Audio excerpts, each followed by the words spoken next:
जी तो स्टूडेंट्स, दूसरे लेक्चर के साथ हम यहाँ पे हाजिर हैं। मैथ्स के 9th क्लास का दूसरा लेक्चर है। मेरा नाम है सर सनी और मैं आपकी खिदमत में हाजिर हूँ ये दूसरा लेक्चर लेके। इसमें हम कुछ बेसिक डेफिनेशंस को सीखेंगे, जैसे कि टाइप्स ऑफ मैट्रिक्स। अब टाइप्स ऑफ मैट्रिक्स में जो सबसे पहली हमारी डेफिनेशन है वो है रो मैट्रिक्स की। पिछले लेक्चर में मैंने आपको रो की सिर्फ डेफिनेशन लिखवाई थी, व्हाट इज़ अ रो। ठीक हो गया। अब है रो मैट्रिक्स। अब ये थोड़ा सा उससे अलग चीज़ है रो मैट्रिक्स। ठीक है, आपने एक बात याद रखनी है कि रो, सिंपल जो रो होती है ना, अगर उसको हम देखें तो यहाँ पे ये देखें, ये हमारे पास ये रो नंबर 1 है, ये नीचे रो नंबर 2 है, ये दो रोज है। ठीक हो गया। मगर अगर कॉलम की बात करें, ठीक हो गया, तो ये देखें, ये वाला जो है 1 3 2 2 1 3 1, ये तीन कॉलम है। पहला कॉलम, दूसरा कॉलम और तीसरा कॉलम, ये कॉलम थे और ये रोज थी। मगर ऐसी मैट्रिक्स जिसमें सिर्फ एक रो हो, ये देखें जैसे कि ये है, इसमें सिर्फ और सिर्फ एक रो है। ये वाली जो मैट्रिक्स है, इसमें सिर्फ और सिर्फ एक रो है, तो इसे मैं बोलूँगा रो मैट्रिक्स। मगर ऐसी मैट्रिक्स जिसमें सिर्फ एक कॉलम हो, जैसे कि ये है, तो इसे मैं बोलूँगा कॉलम मैट्रिक्स। इसे मैं क्या बोलूँगा? Column matrix. A matrix is called a row matrix if it has only one row. अगर एक ही रो होगी तो फिर ये क्या है? रो मैट्रिक्स है। और अगर इसमें एक कॉलम होगा सिर्फ और सिर्फ, तो ये क्या होगी? कॉलम मैट्रिक्स होगी। इसी तरह से रेक्टेंगुलर मैट्रिक्स, सिंपल ये रो मैट्रिक्स को भी हम रेक्टेंगुलर मैट्रिक्स कह सकते हैं, और कॉलम मैट्रिक्स को भी हम रेक्टेंगुलर मैट्रिक्स कह सकते हैं। उसकी वजह क्या है मैं आपको बताता हूँ। उसकी वजह ये है कि हमने ऑर्डर ऑफ द मैट्रिक्स पिछले लेक्चर में सीखा है। अगर आपको ऑर्डर ऑफ मैट्रिक्स सीखना है तो पीछे आप दूसरे लेक्चर को टैली कर सकते हैं, जो पहला मैंने अपलोड किया हुआ है। तो उसमें मैंने आपको बताया कि number of rose and number of columns, ये क्या होते हैं? ऑर्डर होता है। अब अगर एक बात हम ध्यान से देखें, अगर रोज की तादाद और कॉलम्स की तादाद बराबर हो जाती है तो वो फिर होती है स्क्वायर मैट्रिक्स। और अगर रोज की तादाद और कॉलम की तादाद बराबर नहीं होती तो इसका मतलब है वो रेक्टेंगुलर मैट्रिक्स है। जैसे कि इस मैट्रिक्स को अगर देखते हैं हम, यह यहाँ पे देखें तो ये हमारे पास क्या है?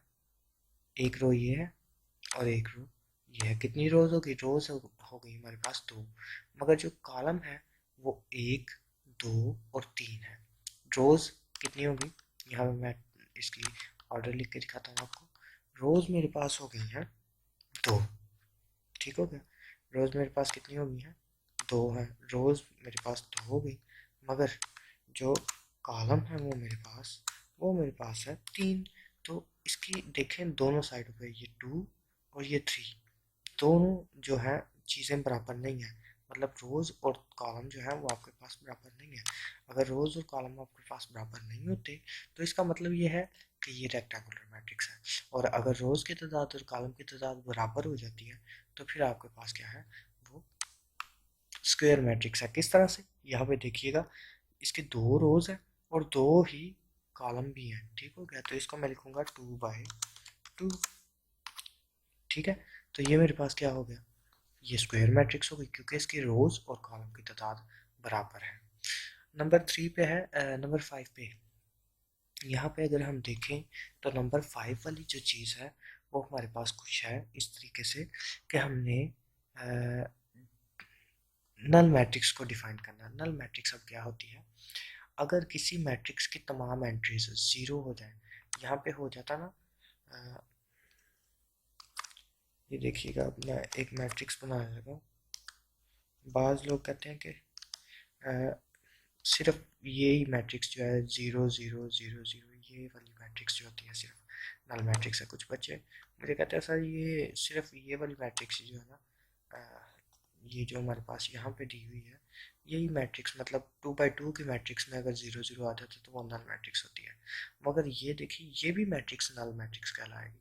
ठीक हो गया। हर मैट्रिक्स जिसमें तमाम की तमाम एंट्रीज ज़ीरो हो रही हैं वो नल मैट्रिक्स है।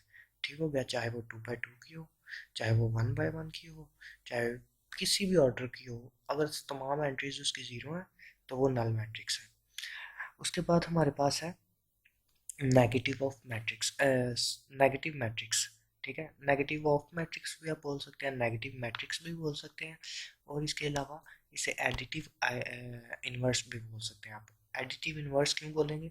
एडिटिव, एडिटिव का मतलब है ऐड होना, ठीक है, मतलब, और उसका इन्वर्स मतलब नेगेटिव, ठीक हो गया। तो इसे हम नेगेटिव मैट्रिक्स भी बोल सकते हैं या एडिटिव इन्वर्स भी बोल सकते हैं। तो इसकी सिंपल सी डेफिनेशन ये है, डेफिनेशन क्या है इसको समझ नहीं होता है ज़्यादातर, कि अगर ये हमारे पास जी है, एक मैट्रिक्स हमारे पास उसने दी हुई है, इसकी जो भी अंतर वाली तमाम जो हमारे पास एंट्रीज है ना, अगर हम उनकी अलामतों को चेंज कर दें तो ये हमारे पास नेगेटिव मैट्रिक्स बन जाएगी। किस तरीके से देखिएगा, ये प्लस का 4 है, यहाँ पे माइनस का 4 आ जाएगा, ये प्लस का 6 है, माइनस का 6 आ जाएगा, जीरो के साथ तो कोई अलामत लगती नहीं है, 2 प्लस का तो यहाँ पे माइनस का आ जाएगा, ये इसकी नेगेटिव है। यहाँ पे आप देख सकते हैं ये इसका नेगेटिव यहाँ पे शो हुआ है, आप इसको ध्यान से देख सकते हैं, ये नेगेटिव ऑफ मैट्रिक्स, ठीक हो गया। इस तरीके से नेगेटिव ऑफ मैट्रिक्स को शो किया जाता है, नेगेटिव ऑफ मैट्रिक्स। उसके बाद हमारे पास सिमेट्रिक मैट्रिक्स। अच्छा, इससे पहले कि सिमेट्रिक मैट्रिक्स को समझे, आपको एक छोटी सी चीज़ समझनी होगी जिसका नाम है ट्रांसपोज ऑफ मैट्रिक्स। अब ट्रांसपोज ऑफ मैट्रिक्स थोड़ा सा ना, यहाँ पे डेफिनेशन नहीं लिखी, चलिए मैं आपको वैसे समझा देता हूँ ट्रांसपोज ऑफ मैट्रिक्स क्या होती है। ये हमारे पास ये रोज हैं, ये 1 2 3, 3 2 1, ये हमारे पास दो रोज हैं, ठीक हो गया, और कितने कॉलम है? 3 कॉलम है, ठीक है। ट्रांसपोज ऑफ मैट्रिक्स का मतलब है रोज को कॉलम में चेंज कर देना और कॉलम को रोज में चेंज कर देना। अब ये जो हमारे पास फर्स्ट रो है, इसको मैं इस टाइप से लिखूंगा, ये देखिएगा, यहाँ पे मैं ऐड करता हूँ, यहाँ पे मैं लिखूंगा 1 2 एंड 3, ठीक हो गया। मगर जो हमारे पास होगा ना, ये दूसरी रो, इसे मैं लिखूंगा 3 2 और ये आ गया 1, ठीक हो गया। ये मेरे पास क्या है? ट्रांसपोज है। इस मैट्रिक्स का मैंने क्या कर दिया? ट्रांसपोज कर दिया। ट्रांसपोज सिंपल क्या होता है उसका, उसकी रोज को कॉलम में चेंज कर देना और कॉलम्स को रोज में चेंज कर देना, ये हमारे पास ट्रांसपोज होता है, सिंपल सी बात है, ठीक हो गया। ये बात आपने याद रखनी है। तो यहाँ पे सिमेट्रिक मैट्रिक्स क्या होता है? सिमेट्रिक मैट्रिक्स सिंपल एक स्क्वायर मैट्रिक्स को ही कहा जाता है, मगर उसमें छोटी सी चीज़ ये होती है कि अगर ट्रांसपोज दोबारा से वही मैट्रिक्स आ रही है, ट्रांसपोज किसी मैट्रिक्स का ट्रांसपोज दोबारा से उसी मैट्रिक्स में आ वही मैट्रिक्स दोबारा से रिपीट हो रही है, तो इसका मतलब ये है कि वो सिमेट्रिक मैट्रिक्स है। यहाँ पे देखिएगा, ये मैट्रिक्स हमें दी हुई है, इस मैट्रिक्स का अगर मैं ट्रांसपोज लेता हूँ तो देखिएगा इसका ट्रांसपोज कैसे आएगा, ये 1, ठीक है, और ये वाला 2 जो है ये अब कॉलम में आ जाएगा, कॉलम में मैंने लगा दिया 2, मगर ये जो ये वाला 2 है, ये तो अब दूसरी रो में दूसरे कॉलम में आना है, क्योंकि ये दूसरी रो थी, ये दूसरे कॉलम में आना है, यहाँ पे 2 आ गया, और ये माइनस का 1 वैसे का वैसे यहाँ पे आ जाएगा कॉलम में, सेकंड एंट्री। तो ये मेरे पास देखिएगा, ये सेम टू सेम वही मैट्रिक्स नहीं आ गई, वही मैट्रिक्स दोबारा से रिपीट हो गई है। इसका मतलब ये है कि ये मैट्रिक्स जो है, इसका अगर हम ट्रांसपोज भी ले लेते हैं तो ये दोबारा से वही मैट्रिक्स बन जाती है, तो ये हमारे पास सिमेट्रिक मैट्रिक्स होगी। ऐसी मैट्रिक्स जो जिसका ट्रांसपोज लेने के बावजूद वो अपनी जगह तब्दील ना करे या उसके अलामतें चेंज ना हो, वो हमारे पास सिमेट्रिक मैट्रिक्स होती है। इसी तरह से स्क्यू सिमेट्रिक मैट्रिक्स, ये skew symmetric matrix same symmetric matrix की तरह ही है, मगर इसमें थोड़ी सी चीज़ और है, वो ये है कि स्क्यू सिमेट्रिक मैट्रिक्स ऐसी मैट्रिक्स है जिसमें अगर हम उसका ट्रांसपोज लेते हैं, मगर वो ट्रांसपोज जो है वो नेगेटिव ऑफ द मैट्रिक्स के इक्वल आती है। जैसे कि यहाँ पे हमारे पास दिया हुआ है इसने एक मैट्रिक्स, इस मैट्रिक्स को अगर मैं लिखने की कोशिश करता हूँ, यहाँ पे लिखता हूँ मैं, ठीक हो गया, इसका ट्रांसपोज लूँगा, 0 पहले आ गया, तो एंटर के बाद ये जो नीचे आएगा वो हमारे पास आएगा -6, और इसी तरह से अगर मैं बात करूँ, इस तरफ आ जाएगा ये वाला 6, ये वाला 6 अब इस तरफ आ जाएगा 6, और नीचे हमारे पास क्या आएगा 0। अगर मैं इसे देखूं तो ये मेरे पास नेगेटिव ऑफ द मैट्रिक्स नहीं है, 0 के साथ तो कोई अलामत नहीं आनी। इस 6 के साथ क्या है, प्लस है, प्लस की जगह पे माइनस आ गया, और ये माइनस है, माइनस की जगह पे प्लस आ गया, और ये 0। तो देखें नेगेटिव ऑफ द मैट्रिक्स और ट्रांसपोज अगर सेम हो जाए, किसी मैट्रिक्स के negative of the matrix and transpose same हो जाए, तो वो हमारे पास मैट्रिक्स कौन सी मैट्रिक्स होती है, स्क्यू सिमेट्रिक मैट्रिक्स होती है। उसके बाद आ गया डायगोनल मैट्रिक्स। डायगोनल मैट्रिक्स बड़ी बड़ी ही आसान डेफिनेशन है इसकी समझना डायगोनल मैट्रिक्स की। वो क्या है देखिएगा, बड़ी आसान है। ऐसी स्क्वायर मैट्रिक्स जिसकी डायगोनल एंट्रीज, अब डायगोनल एंट्रीज क्या होती हैं, ये देखें, ये 5 है, ये कोने से जो शुरू होती हैं, ये यहाँ पे डायगोनल्स पे क्या है, 0 0 है। दूसरी नॉन डायगोनल्स है, मगर ये जो है ये डायगोनल एंट्रीज है, ठीक हो गया, 0 0। इसी तरह से ये -2 -4 और -2 ये डायगोनल एंट्रीज है, जबकि -6 और 0 ये हमारे पास नॉन डायगोनल एंट्रीज है, ठीक हो गया। इसी तरह से ये हमारे पास क्या है, डायगोनल मैट्रिक्स। अब डायगोनल मैट्रिक्स क्या होती है, ऐसी मैट्रिक्स जिसकी डायगोनल एंट्रीज तो मौजूद हों मगर नॉन डायगोनल एंट्रीज सारी की सारी 0 होनी चाहिए। जो नॉन डायगोनल एंट्रीज है वो 0 हो, बाकी डायगोनल एंट्रीज मौजूद हो, ठीक हो गया, ये डायगोनल मैट्रिक्स है। इसी तरह से स्क्वेलर मैट्रिक्स।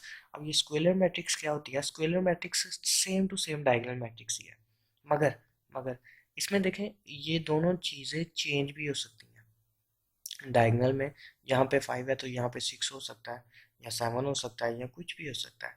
मगर स्केलर मैट्रिक्स की कंडीशन ये है कि ऐसी डायगोनल मैट्रिक्स जिसमें अगर यहाँ पे 5 है तो यहाँ पे भी 5 होगा, यहाँ पे 2 है तो यहाँ पे भी 2 होगा, ये वो स्केलर मैट्रिक्स है। स्केलर मैट्रिक्स में ये देखें यहाँ पे दोनों जो वैल्यूज़ हैं वो सेम होनी चाहिए। ये जो है यहाँ पे भी 2 है तो यहाँ पे भी 2 होगा, ये चीज़ें दोनों वैल्यूज़ यहाँ पे सेम होनी चाहिए, ये डायगोनल मैट्रिक्स होती है। आगे आइडेंटिटी। आइडेंटिटी जो है ये थोड़ी सी उससे भी आसान है। क्यों, सिर्फ इसमें छोटी सी चीज़ ये है कि अगर यहाँ पे डायगोनल एंट्रीज में 1 1 आ जाता है तो इसे आइडेंटिटी कहते हैं, ठीक है।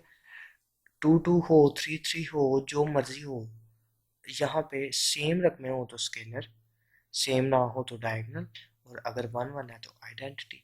ये तीनों डेफिनेशन एक जैसी हैं। उम्मीद करता हूँ इन डेफिनेशंस की आपको समझ आई होगी।